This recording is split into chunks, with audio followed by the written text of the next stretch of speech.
Neverending Chain by Dragon Translator. Chapter 95. The Morning Comes. The next morning, Hiccup, the riders, some of their family members, which now included Brynja, the dragon elders, and an assortment of dragons, including every mated dragon in the nest, stood in the field, and the others first spoke to Lawkeeper and the nest dragons in. Hilda and Bainson still did not know the truth of the dragons, though Hiccup could see Hilda staring at him and the dragons, as if she knew something was being hidden from her. Bainson still tried to cause issues, but Padrick had kept his word. He did not let his sister and nephew know there was more going on, and he kept Bainson in check. Hiccup and Stoic had yet to decide if he should gain the ability to understand the dragons. They had both planned to speak to Steinar after the mated pairs left the nest, to get his opinion on the matter. Because those three still did not know, Stoic suggested this sending off be done away from the village plaza. Toothless actually agreed with Stoic, as not only were the nest dragons leaving, the 3 flocks that rested in the cavern Ringfire opened up were also leaving. They had all decided safety in numbers was the better course, and all would travel south together. Since his friends would be without their dragons for as long as they would be gone, Hiccup did not speak, but let his friends say their goodbyes. He stood to the side with his father, the others, watching and keeping his hands upon Toothless's head, even as his heart broke for the tears upon Fishlegs' cheeks, the shine in Astrid's eyes, the nice sniffling from the twins, and Snotlout's boisterous comments of Hookfang and Windblaze having the best hatchlings in the archipelago. As soon as the bonded dragons moved away from their riders, Hiccup left his father and his brothers to stand before the mated pairs of the dragons. He faced the nest dragons and smiled. "This is not a goodbye," he said, mostly for his friend's benefit. "This is your home, and never doubt you and all your young will be welcomed back. I stand ready and excited to welcome you home when you return. Go, with my blessings and the gods' and ancestors' protection. Return, whole, hearty, and we shall celebrate." The dragons, even the visiting flocks, roared and as one rose into the air.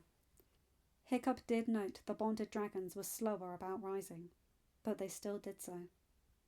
They all looked back, but they finally banked and headed south. Hiccup smiled sadly, both pleased the dragons could restart a tradition that the Queen had blocked, and happy that the entire mass of flying dragons was going at the pace of the bonded dragons, who seemed to fight leaving. He also held sorrow that they were leaving, but hope still rested in his soul. They knew this was their home, and they would return. Before he could turn and see about his friends, Willowwing, who did not leave as she did not have a mate, and her parents walked over. As their younglings were hatched the last season, they had opted not to leave this season. Hiccup was actually surprised that they had stayed in the nest as long as they had, but he left it to them not wanting to be far from their daughters, after being away for so long. A want Hiccup could not blame them for. Just as they reached him, Hiccup saw the Flightmare and her daughter land next to Ringfire. Gothi had not been able to see to the mother Flightmare until late in the day, due to accidents and injuries occurred with the decorating, and small competitions between the villagers. Competitions inspired by the terrors, which Sharp, Short, Sneaky, Iggy and Buttercup won by virtue of finishing a scale faster than the next flock of 4, even as all the flocks did their assigned tasks to perfection. Given that Gothi had no time until after the evening meal, Hiccup told the Flightmares to join the flocks in the new cavern, and rest until the morning, where he would speak to them after sending off the mated pairs. He had not expected Willowwing and her parents, though. "Alpha," Willowwing said, bowing, "my father has a question for you, if he may." Hiccup smiled. "Of course," he said, focusing his attention on the male Nada. Said Nada lowered his head and spread his wings. Hiccup's jaw dropped. He heard gasps from his friends and murmurs from his father and the council. "My daughter's and son-in-law's tale broke our hearts, Alpha of the Nest," the Nada began. But, hearing its end. Hearing that you willingly forgave them and gave them a home here gave us joy. Myself and my mate are one in this. We do not want to be away from our daughters and any young they may have in time. We could have lost them to that monster and would never have known. Alpha, who has given hope and a future to not only my daughters and my son-in-law, but to all dragons who call this nest home.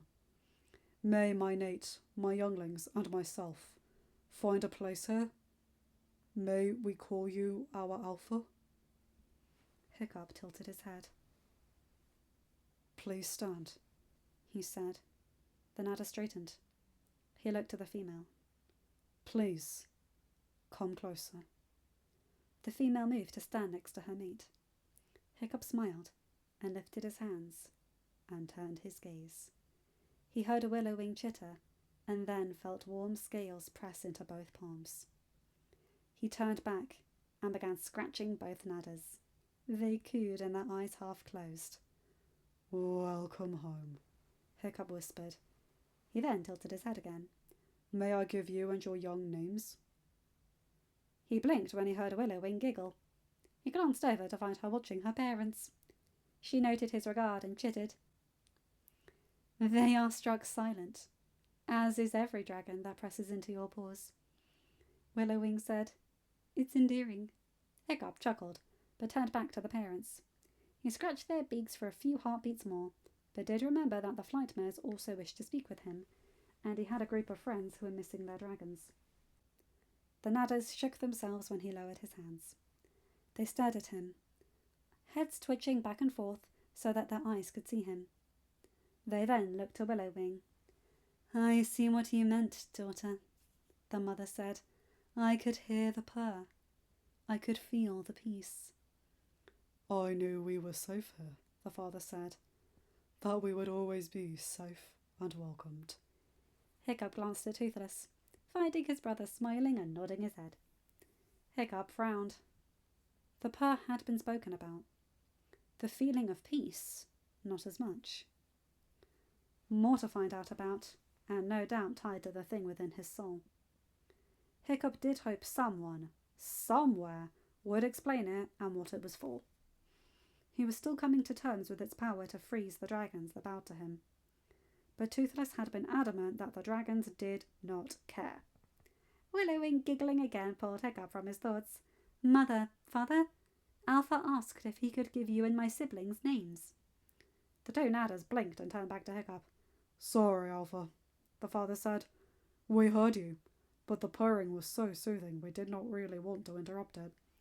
I know that feeling, Lawkeeper said, the nightmare elders staying as he too did not have a mate. The remaining elders nodded their heads. Knowledge and Wisdom and his mate Blue and Star were not with the rest, as they went with the mated pairs. Blue and Star was carrying eggs, and as elders, both dragons would have authority over the nest dragons, even if the bonded dragons were considered part of Hiccup's inner circle. Pepper and Piper coming to stay with Gida in the interim, so she could continue her common tongue training. We would be honoured to carry a name of your choosing, the mother said into the silence that fell after Lawkeeper's comment. It's your name, Hiccup said. You will have the ability to choose which one you want. I'm not going to force a name upon you. We know, Alpha, the father said, but we will still be honoured to carry that name. If you're sure, Hiccup said. We are. Hiccup sighed. He took that as to mean he did not really see a way to make sure the dragons knew they actually did not have to accept a name they did not like. He turned to the flymares, then looked back to the Nadas. Excuse me, he said. They asked to speak with me yesterday, but with everything going on, I didn't really have a free moment. Of course, Alpha, the mother said. We actually need to collect our little ones from the one you call Flemmer. She was kind enough to watch them so we could speak with you. Hiccup smiled. Okay. Willowwing, you'll get them settled into a den, right? He asked, looking at the Nada.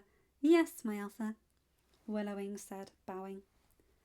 Her parents bowed as well, and soon all 3 dragons were in the air and biking towards the village. Hiccup smiled as the flightmares waddled closer. His jaw dropped again when they both bowed to him, wings outstretched. "We would also like to call you our Alpha," the daughter said, "if we may."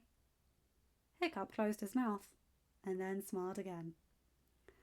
"I would be honoured to be your Alpha." The flightmares cooed and nuzzled against him. He scratched both, having already given them the choice to let him touch them or not. A questioning chitter from above had Hiccup looking up. He blinked. A flock of what looked to be 80 change-wings hovered overhead. Hiccup smiled. "Hi," he said. "Visiting?" The lead change-wing shook its head. "Not really, young Alpha." Hiccup tilted his head, recognising the voice of the head guard and the Queen's sister. "May we land?" "Of course. You and everyone in that nest are welcomed, any time." The head guard chittered and all the change-wings landed. The head guard then moved around the flightmares' tails and bowed to Hiccup, though she did not spread her wings. "We know part of your nest is leaving, young Alpha," the female said. The head elder spoke of the hatchling nest and the fallen queen almost destroying that tradition. "Now that she is dead, we knew those who follow that tradition would try again. My king and queen have asked several warrior guards if they would volunteer for a special task. Myself and those with me have agreed to this task. We, if you'll permit us, will remain to help guard your nest while many of your members are away. We stand ready to follow any command you give, young Alpha." Hiccup found he had no answer, and no chance to answer, because as she finished, the Squadron pod leaders and the young female Ruff had taken to calling Scoldy landed to the other side of the flightmares. All 3 squadrons bowed their heads, though they did not spread their wings. Hiccup blinked then, realising the young male's wings had healed. He smiled, but shifted his gaze to the change-wings, his father's voice echoing in his mind. "Always, son. Finish with one tried mate or guest before moving on to the next." "Thank you for your offer," Hiccup said. "Welcome to the nest. We'll find places for you all to sleep and rest." The change-wings stood. The head guard chittered and then glanced at the squadrons, then stared at Hiccup. "Some acid fantails are also joining us to help it patrol the waters around the nest." "Excuse me," the squadron pod leader said. "That is something we also wish to speak with you about, honoured Land Alpha. My son's wing is fully healed, thanks to your kindness and generous spirit. We also know many of your nest are leaving. We would like to bring the pod closer and help guard the nest while they are away. If the acid fantails would wish to hold the inlets and the coves, we shall keep watch over the deeper portions of your nest's waters, honoured Land Alpha." "That would be wonderful," the head guard said, "and work well with the acid fantails that volunteered." Both dragons looked back to Hiccup. He smiled, still scratching the flightmares, who did not seem to care about the other dragons, and did not seem inclined to move any time soon. "Thank you," Hiccup said, looking at the change-wings and the squadrons. "I welcome all of you and your aid." End of chapter. Hi guys, hope you enjoyed this one. So yes, sadly the dragons are going, but it's like a bittersweet happiness as well. And also, this is what I mean by Hiccup's kindness. His kindness begets kindness. It's the same thing with Cinderella and her animals. If you help someone through genuine altruism, they will help you back 9 times out of 10. And normally that 1% is when they can't. And I love that. They see Hiccup's worth. They're just like, wait a second, they're not going to be guarded because so many are going. You know what? He was there for us. We'll be there for him. Love that energy. Absolutely love it. Anyway, you guys know the drill. Like, comment and subscribe and hit that bell to get notified whenever I upload a new video. Have a good day, night, or whatever time zone you're in. Bye my guys, gals and non-binary pals. I'll see you in another video. Take care.